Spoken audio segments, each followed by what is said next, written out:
Assalamu alaikum mes amis, bienvenue à nouveau sur votre chaîne Let's Break. Aujourd'hui on va découvrir la cartographie.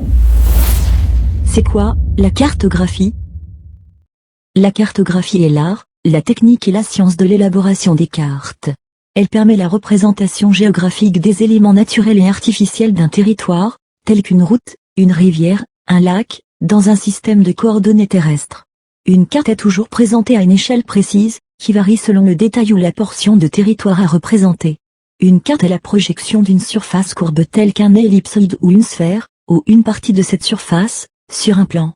C'est ce qu'on appelle une projection cartographique. Il en existe différents types en fonction de la dimension et de la forme du territoire à cartographier.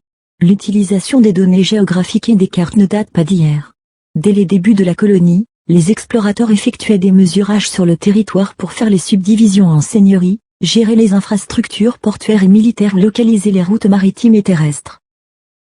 Il existe plusieurs sortes de cartes qui se regroupent en deux grands ensembles. Les cartes topographiques contiennent de l'information planimétrique, hydrographie, routes, bâtiments, végétation, équipements, toponymes, etc., et hypsométriques, courbes de niveau et points cotés. Les cartes topographiques constituent l'assise cartographique officielle du gouvernement du Québec. Cette information, aussi appelée de référence, est issue de programmes et de missions de l'État. Elle donne au gestionnaire du territoire une référence spatiale commune. C'est à cette référence géographique de base que se greffent les données thématiques propres à chaque ministère et organisme. Les cartes thématiques donnent de l'information sur des thèmes particuliers comme la carte routière, la carte d'utilisation du sol, exemple ci-bas, la carte géologique, la carte forestière, etc. Une carte est toujours présentée à une échelle précise, qui varie selon le détail ou la portion de territoire à représenter. Par exemple, une carte à grande échelle présente une petite portion de territoire avec beaucoup de détails, une carte à petite échelle présente une grande portion de territoire avec peu de détails. Pourquoi utiliser les cartes? Les cartes peuvent être utilisées pour répondre à une multitude de besoins dans la plupart des domaines. Une carte permet une représentation spatiale de phénomènes sur le territoire où seule l'imagination demeure la limite. Voici des exemples d'utilisation de cartes en version numérique ou imprimée, que ce soit par le professionnel dans l'exercice de ses fonctions ou par le citoyen dans ses déplacements ou la pratique d'activités sur le territoire.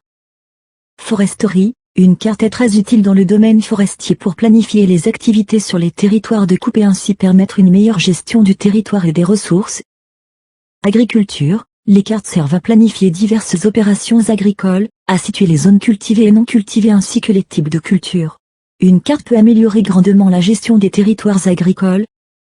Chasse et pêche, l'amateur de chasse et pêche utilise la carte et la boussole afin de planifier son itinéraire et de s'orienter en forêt.